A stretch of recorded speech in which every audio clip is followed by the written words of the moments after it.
Well, folks, as promised, we have Aristo with us today, and he's going to talk about our artificial intelligent mindset. And other subjects may also come into the picture, as I'm sure they will. I'm going to let him do most of the talking, or we'll see how it flows. We'll see how much of a conversation ends up. But Aristo, please take it away and introduce your topic and tell us what's on your heart and mind. Okay, Ron, as usual, what's on my heart and mind kind of individuates in our specific situation with just a few moments of conversation that we have to see where we stand, your experience, my experience, how it reflects off of, the world situation and everything. All of us are evolving. We talked with Ron here, and he's telling me that he's actually optimistic. And for those of you who worry about Ron in a situation, he's very active now. He's involved in 1,000 groups from, it seems like it, and going and giving speeches. And for me, I exhibited, for example, a little bit of stress being too much on Facebook for the last, several weeks, too much online. I work on the computer a lot, but the specific online social stuff, and most of it isn't really necessary. It's very strenuous because you have a whole bunch of people stressing out and expressing their own little sliver of stress. And it's not, they make it seem like it's a universal issue, and some of them are, and they dovetail, but it's always from that individual point of view. And of course, I'm the same way and everybody's the same way, but our individual point of views need not be so insulated. We think we're actually empathizing with everybody, but we may easily be projecting our individual point of view onto everybody. That's something and it's like, well, how do you know that's going on? How do you know you're not doing it? Well, it's easier to experience it than to know you're doing it. So when you actually experience it, it helps you reflect and say, okay, is this inside of me too?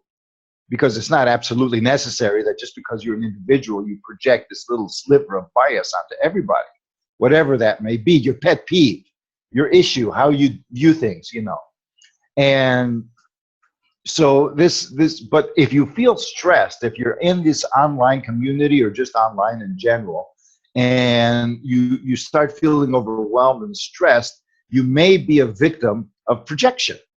Some people says this, and this, and then you feel their emotional intensity, and another one, this, that, and the other. Oh, this is this. Especially if you want to share these things with other people and include your own views in there. It gets to be very, very stressful, because the more a person stresses, the more they want to alleviate that stress. And in alleviating that stress, they will seek certain defense mechanisms, and that's actually natural. What isn't natural is what I'm going to talk about, is the artificial intelligence that dominates us. And I'm not talking about some secret computer or something like that. I'm talking about our own thoughts, our own thought forms. Thoughts can be considered not living things, but things that act as if they are alive. An intelligence that's artificial is not really a conscious, sentient organism. It doesn't have a soul, you might say, or whatever. A computer, even if it's an AI, I don't care how much they argue, because you always have to program it. It always builds on that programming. And human beings, their core is not a program, it's the soul urge. And you cannot equate the two. The soul is it's a living medium. It's intangible, it may not be physical, but it's still a living existential medium. It is not a pattern upon the medium. That's the difference between a program and a medium. It's the ocean and the waves, okay? Let's put it this way. An artificial intelligence has an inorganic medium or an organic medium, but that is disconnected existentially from what this artificial intelligence does. The core of the artificial intelligence is a pattern of information, which means it is like it only accesses the waves of an ocean of electrons or a quantum sea. So it doesn't access the core being. It doesn't have core being. So it's like a puppet. So it always has to be fed programming. Its programming can come through directives that say, okay, whenever you perceive this, that, and the other, you respond this way, you know. Problem, reaction, solution is some way. Exactly.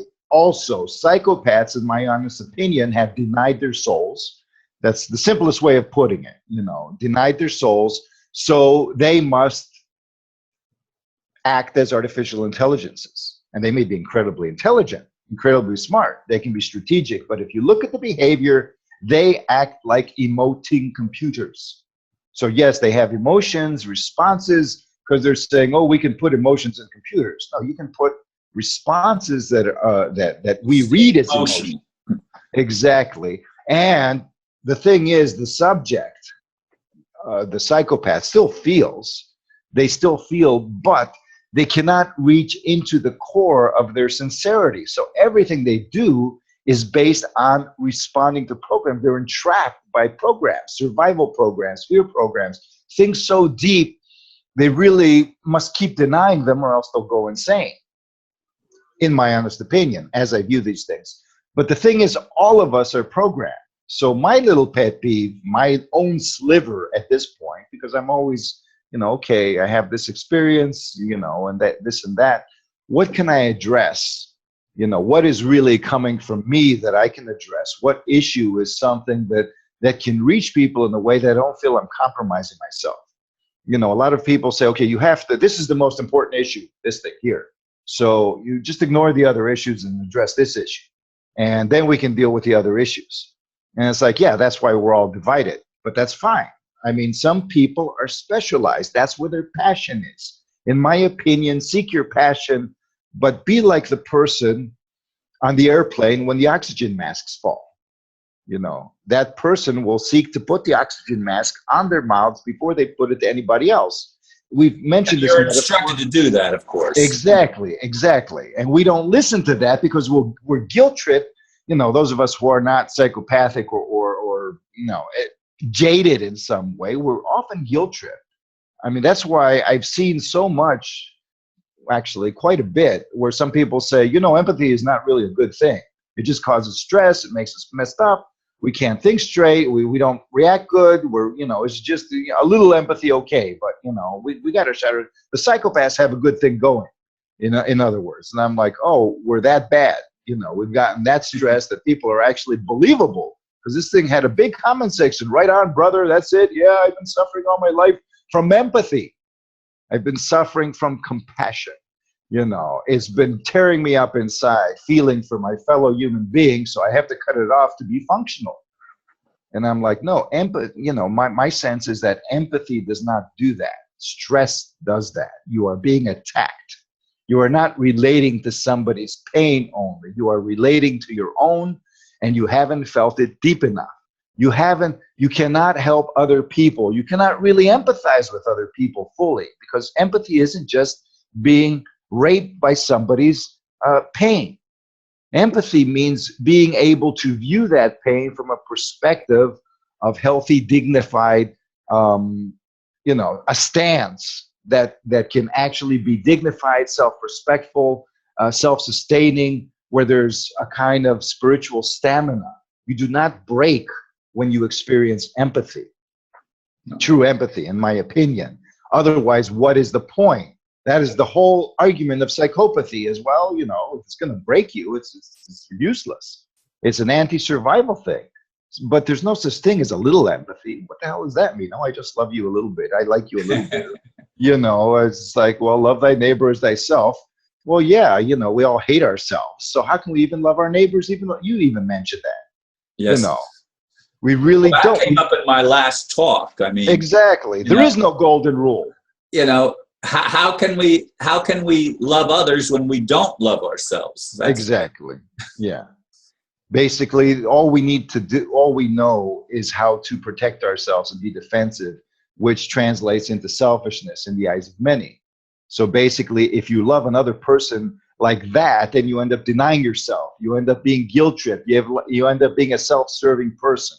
Let me tell people who you know, that people talk about bullying all the time. Okay, they talk about how many people are bullied today in schoolyards, in the workplace, for one reason or another. I'll tell you what my experience has been. I've been bullied as well. And so I've always had a soft spot for victims of bullying. And I've tried to make them my friends for whatever reason. I don't care who they were. You know, I didn't pity them, but I felt, okay, these guys, you know, they're victims and they understand what it's like to be victimized. So we share something in common, and we know we want to be respected. So we'll respect each other. That is not my experience with most of them, in the schoolyard at least, up until and including college. After that, I changed. I'm like, you know, you're all on your own.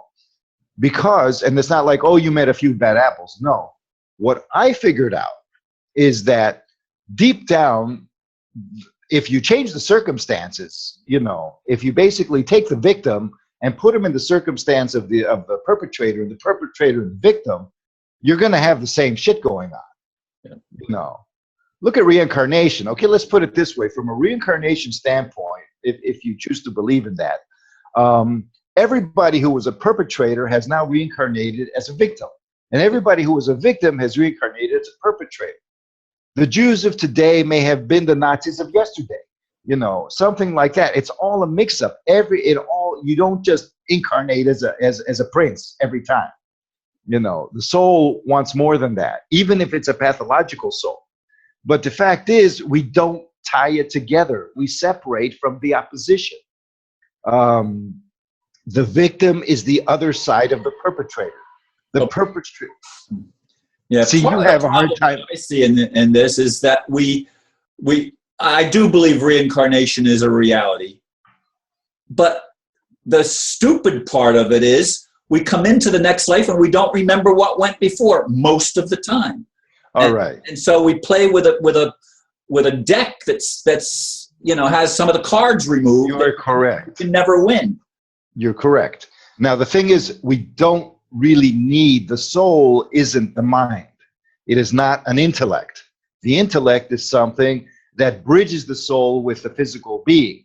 There's a whole mystical thing about that. But in essence, you don't need to remember the details of a past life. All you need to remember is the emotional impact of the experience. Basically, you need to remember that when you hurt people, it sucks. You know, that you need to remember how essentially when let's say you die and all of a sudden your emotional filters dissolve. So then you experience the impact of all the harm you've done. And you know, according to some belief systems. So you experience this and then you repent. And by the time you come back into the next life, you have this body that allows you to set up new filters. So you repented, but as soon as at the first opportunity, you're back into denying everything. You know, and now, and you do it. Why do you do it? Because you can. Because you can, and you're supported by a full psychopathic field that will punish you if you don't and reward you if you do. It's not enough to just be punished in this life. You look at the elite, you know what they're doing. They never just punish somebody. They always offer bribes and stuff. They always offer, you know, be a part of this group if they're valuable. Come and be a part of this group. If you don't, then we'll kill you and your family, you know. And so you always have the same thing. One is not enough. I mean, somebody can go, here, take this bribe. And you can go, no, I don't take bribes. Well, then we'll kill you. Uh-oh. You know, or we're going to kill you. And then you just hunker down. But yeah, I think there's a lot of people in this catch-22 situation that exactly. You're damned if you do and damned if you don't. This happens since infancy. If you become as you know, I've been in my own, shall we say, spirituality, part of the psychic opening has been to be aware of basically what's going on in infancy. My infancy, you know, but also perceiving babies, you know, they go into, a lot of them have issues and they carry traumas and resentments and all of this that open up. A lot of them have genetic predispositions, but many times you have this self-aware soul that is like opens up purely into the world. And even though the parents are very loving and the world is very loving openly, the energies of the parents and the society are so abrasive and hurtful because the parents are afraid for their own survival. They're stressed for whatever reason, and they want their child to and they project it all onto the child, the most innocent parts of themselves. And they are not even aware that they're doing this. You know, they may have some resentment, some whatever. There's all kinds of little subconscious things going on. The child will absorb them all and be programmed by that and get a whole bunch of signals of, if I don't do this, I'm going to be that. And if I don't, you know, so then denial becomes the only option. I remember this from my own childhood. I was bombarded and bombarded. You have to quit looking at things honestly. You know, it's like little kids. Remember when parents, not remember, but you know the instances when parents are most embarrassed by their children, when their children are honest. You know, if they point things out in social situations, you know, and that's grown children. But little babies emanate a psychic field. They emanate it, and it's a natural field. And usually people love children because it's an innocent field, you know. But that's also disturbing to people because the innocent field will always point out things people do not want to face. It will point out their artificial intelligence. And it's that artificial intelligence that it's the little cabal guy inside of you. You know, and the little cabal guy or girl inside of you is going to come to the surface and make things right because you are in danger if you don't. So people speak of wendigos or wedigos and being possessed by interdimensional entities and anything else. And I'm completely not denying all of that. It feels that way. I would agree with a lot of that, if not most of it. I would just caution to avoid getting into specific storylines until you really, really feel into it as in details in such a way that you can actually create a coherent picture with which other people can relate. Because one metaphor, however, that fits the bill is artificial intelligence. This is soulless. There is no soul to this. You can't say, oh, the cabal, they all have souls. Yes, they do, but what dominates them doesn't. Call it a demon if you like. I wouldn't call it a fallen angel because angels, let me digress a little bit into a mystical doctrine, just a little bit. In Islam, you have, if you read the symbolism correctly, and it's not even Islam, it's more Sufism, and this is how I interpreted this, and I think I expressed it in the previous video, but bear with me. You have a candle flame, right? All of us human beings have three parts. We are candle flames. The physical part is the wax and the wick.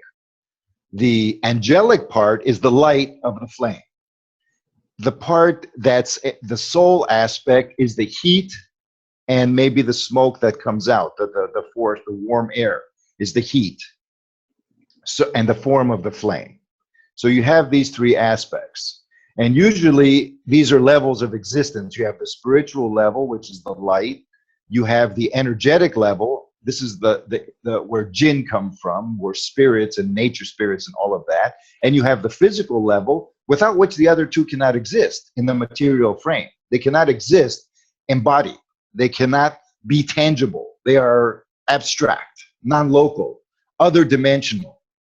But if we can integrate these three parts, then we gain our power and our greatness. So the artificial intelligence comes in as an artificial light, a false warmth, and a toxic influence on our material frame to inhibit the unity of these. So we might demonize the soul level, call it a demon.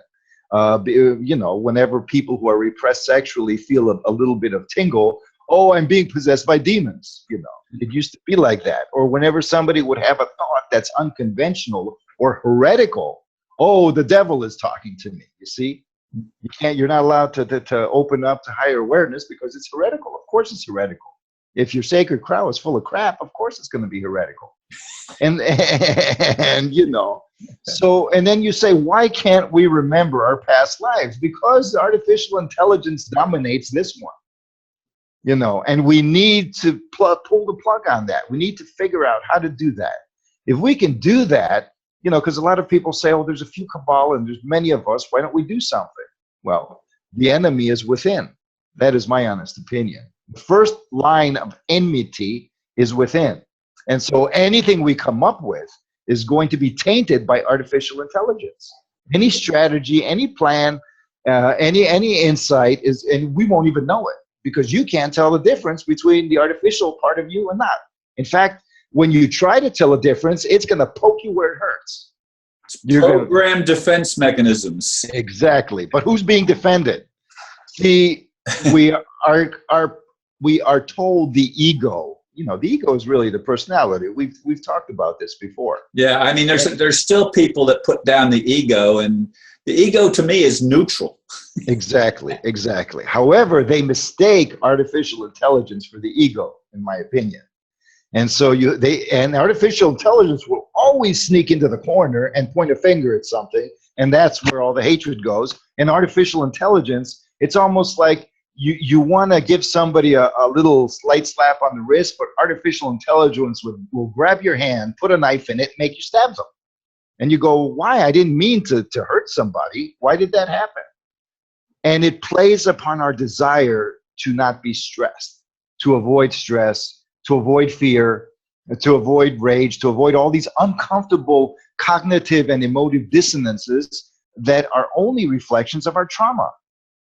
But unless we face this trauma, and this is an age-old type of piece of advice, unless you face your trauma, how are you going to ever heal?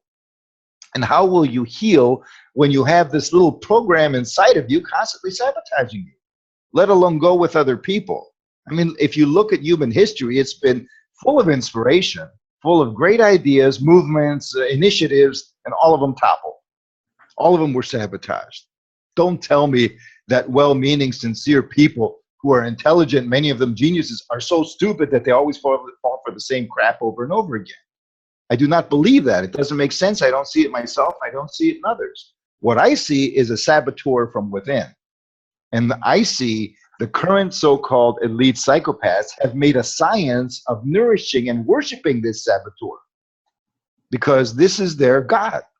And they said it, AI, the beast is a computer program. Well, the beast is a lot more than just some box somewhere in Belgium with wires in it and stuff. This thing, and I don't believe it's 666 because 666 is our sensual material nature. It's another demonization. You cannot quantify this thing. This thing tries to occupy the full spectrum, and having a number line. That's where I disagreed with the ambassador in this 555 thing. And I tried to, maybe let's look at this from another perspective. The whole demons, angels versus devils is like, yes, there is an offensive dynamic. It doesn't have a soul. But the fact is, if it doesn't have a soul, it doesn't have responsibility either. It's like a force of nature. It's like a rock falling on your head that's so complicated and intelligent. And you have to eliminate it, but you cannot hate it because it doesn't have initiative. It's a program. But this program is basically part of us, something that we have denied and is feeding on itself like a cancer. And yet a cancer is always part of who we are. I know you're having trouble with, directing this because you believe there's some evil that is conscious and soul and ensouled, perhaps, correct me if I'm wrong, that at some point has made a choice to be evil. Like religion teaches us. Christianity says. That's how I see Lucifer and everything that's so-called Luciferian. It's a choice to go against everything that's good. How does that choice? What is the cause of that choice? However, that's the thing. How could that choice? Where does it originate? Does it come from nothing? Is it random? I mean, what's the excuse? Lucifer wants to be God. Why? Wants power. Well, why did God make him hungry for power then? Did God purposely create an itch Lucifer couldn't scratch so Lucifer could just sit there and itch for eternity? It's a dilemma. I mean, it's hard to think through the whole thing, and thinking isn't probably the way out. No, but if you look and face it with feeling, that's what the devil worshippers or the Luciferians and all of that, that's how they grab us, because they try to make us empathize with this Lucifer thing. Now, if you look at history, there is no such thing as Lucifer by that name, because, Lucifer is the planet Venus. The planet Venus is ruled by the goddess of passion and sexuality, Aphrodite, Ishtar, Astarte, the goddess. But Lucifer itself is a name of a body in the sky, just like the sun and the moon, that rises because they thought that the rising Venus and the setting Venus were two separate planets. So they had two separate names for them, rising star and falling star. So you have the rising star and then the falling star. They called Lucifer the falling star, the fallen angel. You know, all of these things came together because the Christians wanted a scapegoat. And so they chose that one. Satan is just the adversary. Satan's just from the book of Job. You know, you don't really have that name mentioned too often elsewhere. Mostly I see it in the book of Job, where this Which is the most ancient book in the Bible, by the way. Exactly. Not But Genesis. not Genesis. And it's not Jewish. It's actually Mesopotamian. And it comes from the adversary. And who is this adversary? Maybe another god, maybe an angel, maybe something.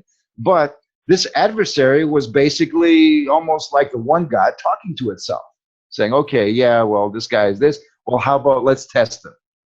But this Satan character wasn't even compassionate. It had no love. It was it was like, okay, why would God create this unloving thing? To prove it wrong.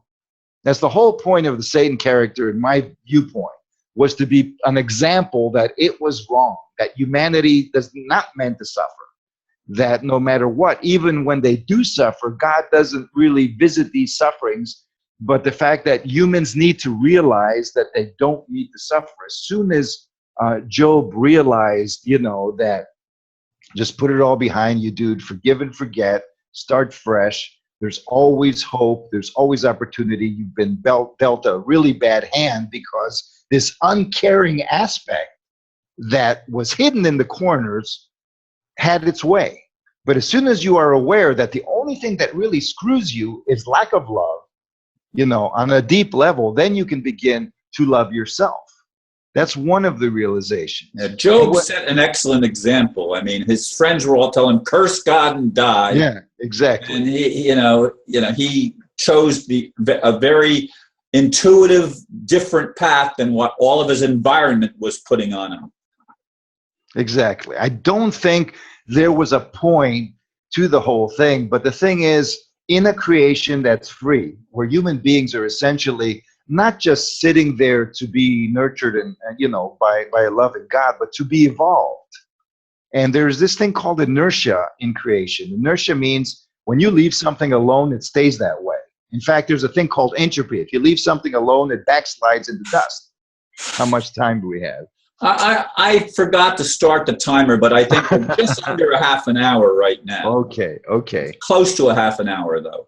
Okay, this is important because it's an issue. In my opinion, it's important because it's an issue that if we address it, each in our own way, just even a little bit, if you look at it, whether you see it as the adversary that's interdimensional or spiritual or cognitive or whatever, or your own trauma, it is not something that belongs in you. It's essentially like a program.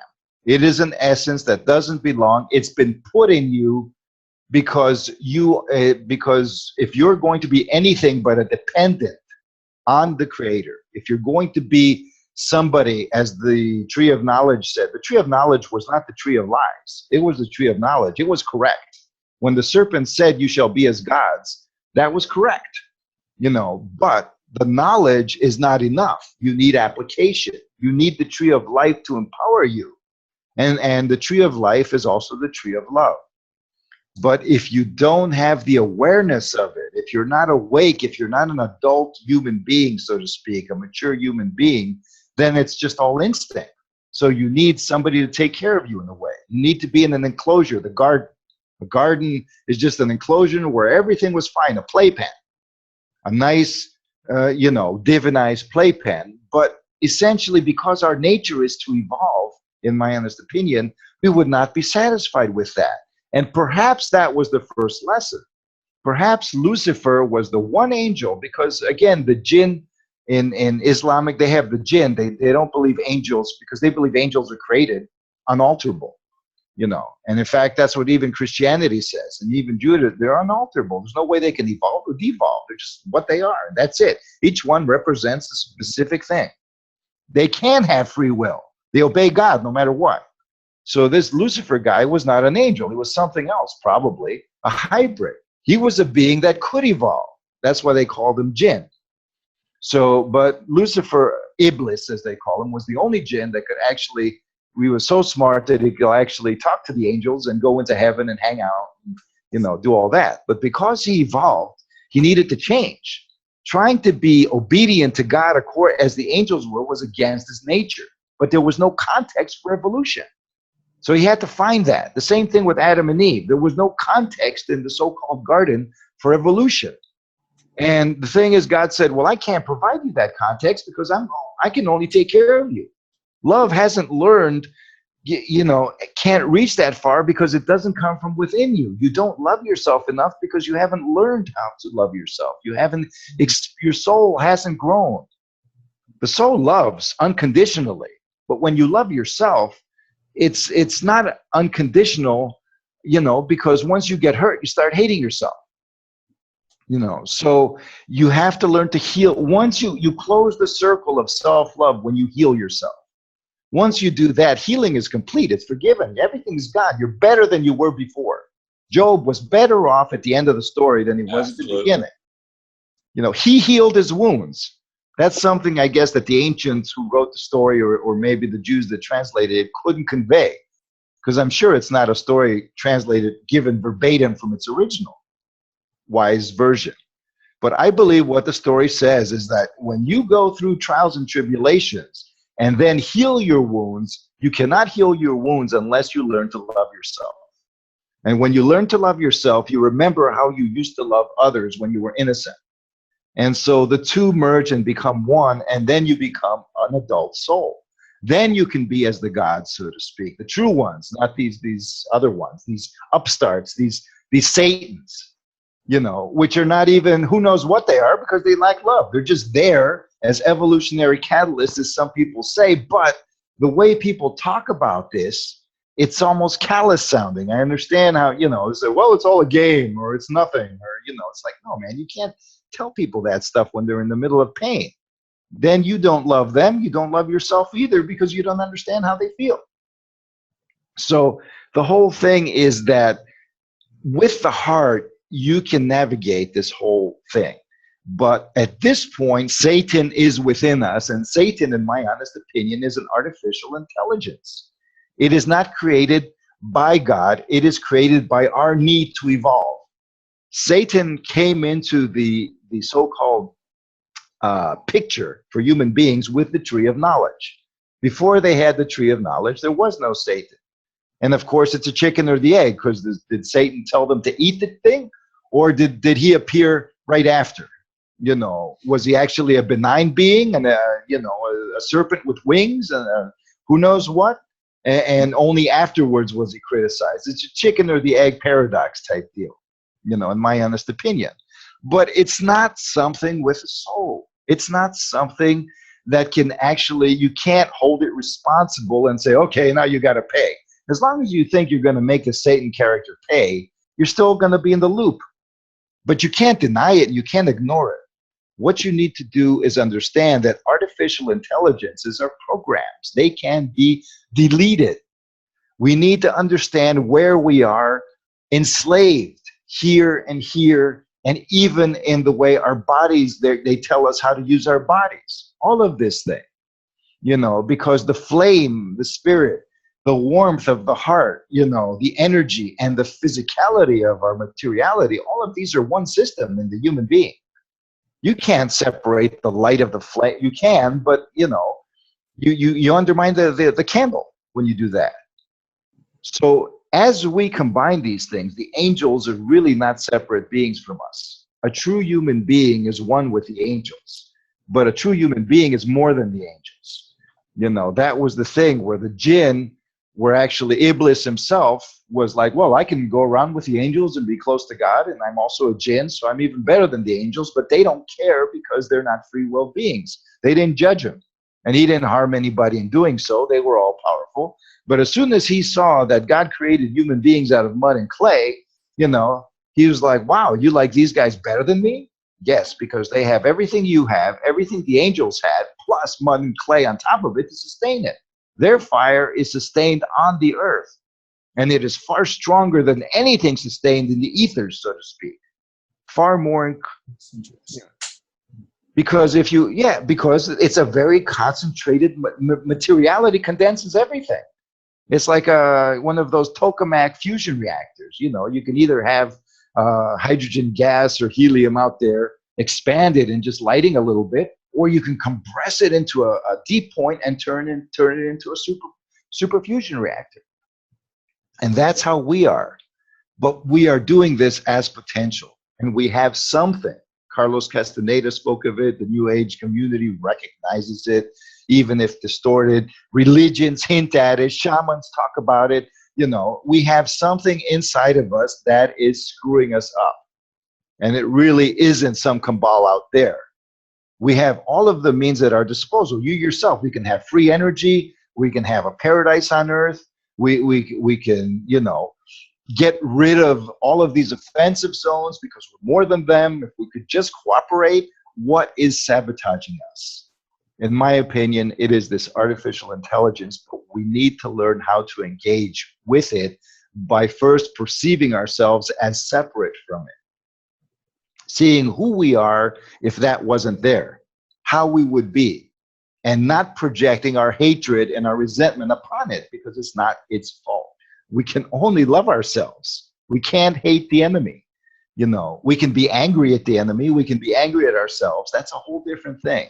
But psychopathic intentional hatred is it's part of the artificial intelligence.